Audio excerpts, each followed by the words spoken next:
भारत की खूबसूरती का लोकतंत्र पर्व लोकसभा का चुनाव अपने पीक समय पर आ चुका है और हमारे समक्ष दिल्ली के विभिन्न पदों पर अपनी जिम्मेदारियों को बखूबी निभाने वाले पवन खंडेलवाल जी हैं, वरिष्ठ नेता हैं भाजपा के। उनसे बात करेंगे आगामी चुनाव को लेकर। पवन जी, पहले तो स्वागत है आपका हमारे चैनल के अंदर।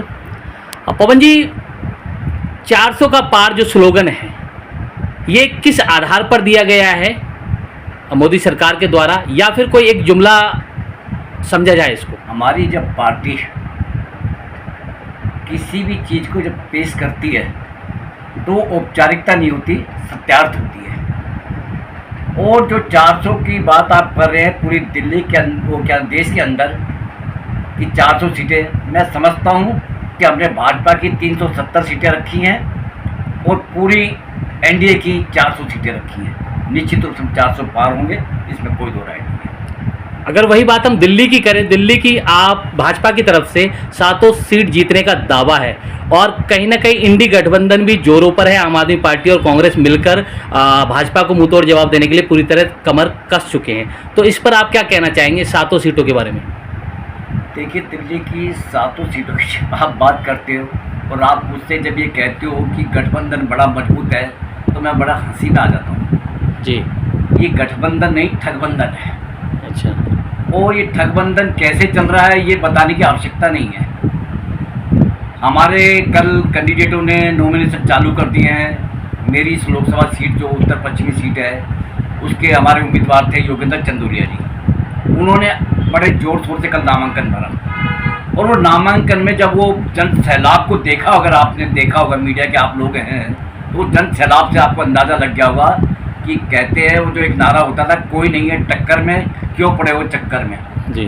तो उस जन सैलाब के माध्यम से आपको ये लग गया होगा कि मैं समझता हूँ वो एक तरफा जीत है हमारी। और ये चुनाव अभी उनका तो चालू हुआ ही नहीं है, हम विजय श्री की ओर है और विजय श्री हमको 25 तारीख को जब हम वोट डालेंगे और मेरा कार्यकर्ता घर घर जाके जब वोटों को परिवर्तित कर देगा 400 की सीटों में, तो दिल्ली की 7 आएंगी और लोकसभा के हम 370 से ज़्यादा सीटें जीतेंगे, इसमें कोई दो राय नहीं है। मैं आपके आगे बताऊँ क्या महत्वपूर्ण विषय रहे हैं कि जिस आधार पर ये 400 का जो स्लोगन है आपका, किन जमीनी उपलब्धियों के आधार पर ये स्लोगन दिया गया है? क्या मजबूती है इस स्लोगन में?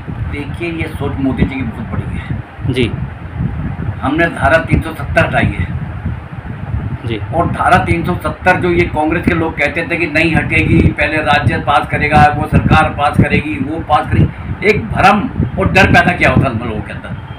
मेरे देश के गृह मंत्री अमित शाह जी ने और मेरे देश के प्रधानमंत्री श्री नरेंद्र मोदी ने इस धारा को 1 मिनट में ख़त्म करके साबित कर दिया कि ये कोई इतनी बड़ी समस्या नहीं थी। उल्टा जिन लोगों ने ये कहा था कि अगर जो हाथ उठाने वाला तिरंगा नहीं रहेगा, धारा 370 खत्म हुई, वो लोगों की जबान बंद होगी, निकल नहीं पाए वो लोग सड़कों पे। और मैं गर्व के साथ कह सकता हूँ कि ऐसी अनेक समस्याएं जो देश को भ्रम में डाल रखा था कांग्रेस ने, उस भ्रम को तोड़ा गया है और एक जाल को बताया गया कि ये जाल जो डाल रखा था कांग्रेस ने 55 साल से, उस जाल को भाजपा ने 10 साल में खत्म किया। बड़ी बड़ी समस्याओं को, छोटी छोटी समस्या भी ध्यान करी और बड़ी बड़ी समस्याओं को खत्म किया गया। तो धारा 370 का जो आंकड़ा है वही स्वाभिमान कि 370 सीटें भाजपा लेके आएगी और 400 से पार एनडीए पूरी करेगा, इसमें कोई दो राय नहीं है। अगर आम जनता की बात करें तो महंगाई की जो सीमा है वो चरम पर है, उस विषय पर आप क्या कहना चाहेंगे? देखिए, इस देश में विपक्ष के पास कोई मुद्दे नहीं है। वो भाजपा को केवल भ्रम जाल में पैदा करना चाह रही है देश की जनता के माध्यम। देश की जनता समझदार हो गई है। आज से 2014 से पहले हम लोग सिलेंडर के लिए परेशान होते थे। गैस सिलेंडर कहते 400 का मिला करता था, लेकिन गैस सिलेंडर की स्थिति क्या थी? केवल 8 सिलेंडर मिला करते थे केवल। लेकिन आज जितने मर्जी सिलेंडर आप ले लो, कोई दिक्कत नहीं है, लाइन में नहीं लगना पड़ता, पूरा दिन खराब होता था। 400 का सिलेंडर, एक आदमी सिलेंडर के लिए छुट्टी करता था, 400 की दिहाड़ी 800 की हो गई। 400 के रिक्शे में आता था, जाता था, लेके आता था, 1000 रुपये से ऊपर का वो सिलेंडर पड़ता था। आज मेरा एक टेलीफोन करते के साथ ही आपके यहाँ घर पे सिलेंडर मिनटों में आ जाता है, कोई दिक्कत नहीं आती है। ये लोग केवल कुछ ले, महंगाई किस चीज़ की महंगाई है? कांग्रेस के टाइम का जब आंकड़ा देखोगे महंगाई कितने % पहुंच जाती थी। अगर आज ये मनमोहन की सरकार, कांग्रेस की सरकार, किसी और की सरकार होती तो आज गारंटी के साथ कहता हूँ कि हर चीज़ महंगी होती। पेट्रोल उस टाइम 45 रुपये था, और बाद में जब हम 2014 में मोदी जी आए तो उस वक्त पेट्रोल की कीमत 70 रुपये हो गई थी। एक साल में 45 से 70 रुपये। अगर मान लो आज वो पेट्रोल अगर उस हिसाब से तो कितने महंगा होना चाहिए था, लेकिन 100 रुपये 95 रुपये पेट्रोल मिल रहा है लोगों को, और कोई भी चीज़ की टेंशन नहीं है। लोग मिस कॉल मारा करते थे उस टाइम, कार्ड होता था कंपनियों के ऊपर, लेकिन आज मिस कॉल नहीं मारता कोई भी। अनलिमिटेड कॉल जितनी मर्जी करो।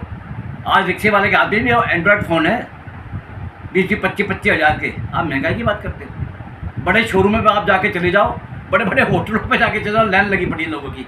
आज छोटे आदमी भी हवाई जहाज में बैठ सकता है, ट्रेन के वो कर सकता है। वंदे मातरम ट्रेनें चालू करी है, सुविधाएं दी हैं हमने। और एक चीज़ बताओ, कभी कभी ये लोग कहते हैं कि भी आज जो भारत है, पहले कभी हमारा भारत 14वें स्थान पे 15वें स्थान पे था, आज 5वें पे आ गया। कैसे आ गया ये 38 लाइन का इंफ्रास्ट्रक्चर कहाँ से आ गया? ये डिजिटल इंफ्रास्ट्रक्चर कहाँ से आ गया? आज मोबाइल में इंडिया नंबर 1 पे मैन्युफैक्चर है, खरीदता नहीं है, बेचता है। तो ये सब बातें जो जनता को भ्रमित करने के लिए कुछ लोगों को है, लेकिन जनता समझदार है, उसे समझ में आ गया है कि भाई क्या हो रहा है। और यही कारण है कि अब जनता की जो भाषा है वो विपक्ष के लोग समझ नहीं रहे। जनता 400 पार का नारा दे रही है। हमने तो खाली एक बार कहा कि 400 पार। आज मोदी जी जाते हैं, वहाँ सबसे पहले एक ही नारा होता है, इस बार मोदी सरकार और 400 पार। एक अंतिम सवाल जो मेरे मन में आ रहा है वो मैं ज़रूर आपसे पूछना चाहूँगा खनिलवाल साहब। जो बीजेपी के प्रत्याशी हैं लोकसभा के योगेंद्र चंदोलिया जी, उनको जनता बाहर का बता रही है, तो इस मामले में क्या कहना चाहेंगे? देखिए, योगेंद्र जी की निष्ठा और प्रतिष्ठा है, पार्टी के बच्चे बच्चे को पता है। 1984-85 में योगेंद्र ने अपनी राजनीति शुरू करी। एक साधारण परिवार से खड़े होकर मंडल मंडल से, जिले जिले से, प्रदेश प्रदेश से, पार्षद से किस तरीके से वो राजनीति में आए हैं। और योगेंद्र जी के बारे में इस प्रकार की बात कहना आपके मुंह से सुन के मेरे को अचंभा भी लगा कि भाई वो बाहर के हैं। बाहर के कहाँ से आए? नहीं जी, मेरा कहना नहीं है, ये जो हमने सुना ग्राउंड पर जो हमारे सामने आई वो चीज़ मैंने आपसे पूछना चाहा। चर्चा कर रहा है तो मैं कह रहा हूँ कि बहुत बड़ा बेवकूफ़ आदमी है कि योगेंद्र जी तो परिवार के हैं। योगेंद्र जी गारंटी नहीं दे रहे, योगेंद्र की गारंटी मोदी जी ने ली है, और योगेंद्र की गारंटी मेरे जैसा कार्यकर्ता कह रहा है कि कल को अगर योगेंद्र जी जीतते हैं, कोई काम पड़ता है, तो मैं सबसे पहले गारंटी के साथ कहूँगा कि योगेंद्र जी ये काम करा दीजिएगा जनता का। बच्चा बच्चा योगेंद्र जी के लिए समर्पित है हमारी पार्टी का। हमारी पार्टी जो प्लानिंग बना रखी है उस प्लानिंग के अंतर्गत त्रिदेव, पन्ना प्रमुख, समिति प्रमुख, मतलब छोटे छोटे कार्यकर्ता को लेके हम काम कर रहे हैं। और एक एक कार्यकर्ता को योगेंद्र जी जानते हैं, और योगेंद्र जी को एक एक कार्यकर्ता छोटे से छोटा भी जानता है। हमारे यहाँ ऐसा कुछ नहीं है। और पहली बार खुशी की बात यह है कि हमारे यहाँ लोकल कैंडिडेट जमीन पे काम करने वाले पार्टी ने दिए, सातों के सातों। एक कैंडिडेट की बात नहीं कर रहा हूँ, सातों कैंडिडेट जमीन के कैंडिडेट हैं। और मैं कहता हूँ कि योगेंद्र जी का तो उसमें व्यक्तित्व ऐसा है कि एक साधारण कार्यकर्ता से असाधारण बनने वाले व्यक्ति हैं। उनके अंदर मेहनत करने की क्षमता, काम करने की क्षमता, इसलिए जो बात है ऐसा कुछ ही। योगेंद्र जी हमारे अपने हैं, और हमारा जो अपना होता है वो कहीं नहीं रहे, उसे कोई फर्क नहीं पड़ता है। योगेंद्र चंदोलिया जी वर्सेस उदित राज, क्या कहना चाहेंगे इस पर? तुलना अगर करें तो किस तरीके से आप अपने शब्दों में करेंगे? East to west, Yogendra Chandolia is the best. अगर आप उत्तर से दक्षिण तक और दक्षिण से पश्चिम तक देखोगे तो योगेंद्र चंदोलिया से बढ़िया व्यक्ति कौन हो सकता है? उदित राज में क्या करता है? अगर उदित राज में योग्यता होती, क्षमता होती, तो आज वो व्यक्ति धैर्य होता। दलित नेता के नाम से जाने जाते हैं। दलित नेता के नाम से जानना अलग चीज़ है और होना अलग चीज़ है। वो जाने जाते हुए है नहीं। 5 साल तक मेंबर ऑफ पार्लियामेंट रहे बीजेपी के, मेरी पार्टी से। एक भी दलित का काम बता दो उन्होंने करा हो तो, एक भी दलित को पनपाया हो तो बता दो। अपने बेटे को, जो अपने भतीजे को टिकट देने की कोशिश करी यहाँ से, अगर उसमें किसी अच्छे कार्यकर्ता को टिकट दी होती तो आज ये हालत नहीं होती उनकी। तो इसलिए मैं किसी दूसरे व्यक्ति के बारे में इस टाइम बात नहीं करना चाहूँगा। योगेंद्र जी को उदित राज की तुलना में तो जमीन और आसमान का अंतर है, दिन और रात का अंतर है। योगेंद्र जी है, और योगेंद्र जी की सबसे बड़ी खासियत है कि समर्पित है। अंतिम सवाल, क्या मार्जिन रहने वाला है उत्तर पश्चिम क्षेत्र में? देखिए, ये भविष्यवक्ता मैं नहीं हूँ, मैं तो राजनीतिक आदमी हूँ, लेकिन इतना मैं मार्जिन आपको बता रहा हूँ कि हम पिछली बार 5.5 लाख वोटों से जीते थे, जी 5,62,000 वोटों और इस बार ठीक है। क्या जी से। तो मैं पक्के प्रयास और पक्के दावे के साथ कह सकता हूँ कि आज की डेट में हम 6 लाख से ऊपर जाएंगे, 3 से नहीं आएंगे। ये मेरा अपना आंकड़ा है, ये वाली सीट है हमारी। चलिए बहुत बहुत धन्यवाद पवन खंडेलवाल जी हमसे बात करने के लिए, कीमती समय देने के लिए धन्यवाद। बहुत